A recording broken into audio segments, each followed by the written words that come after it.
শুভ সকাল, তোমরা কেমন আছো? শুভ সকাল না, এখন 12টা 45 বাজে, দুপুরের সময়, শুভ দুপুর। তো আমার অলমোস্ট সব রান্নাবান্না কমপ্লিট। কী রান্না করলাম সেটা তোমাদের দেখাবো। তার আগে বলছি তোমরা সবাই কেমন আছো। কালকে না ভিডিও ছাড়তে পারিনি, কারণ কি ভিডিওটা না আপলোডটাই হচ্ছে না, কী হয়েছে ভগবান জানে। তো চলো দেখাই। একটু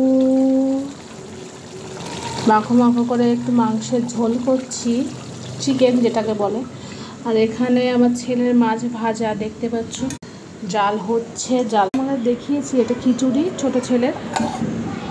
আর এটা হলো উস্তে দিয়ে, আলু দিয়ে আর মাছ দিয়ে করেছি। চিয়া সিড ভিজিয়ে রেখেছি, এখনও খাইনি। আর এখানে রয়েছে লাউ। লাউ হলো স্বাস্থ্যের পক্ষে ভালো, অনেক দিন লাউ খাওয়া হয় না, তো লাউ এনেছে, তাই লাউ দিয়ে মাছ দিয়ে করেছে। আর দেখো নিচে আছে ভাত। আর কি দেখাবো তোমাদের, এটাই ছিল আজকে, বেশি কিছু করিনি। তো চলো, বাই বাই, টাটা।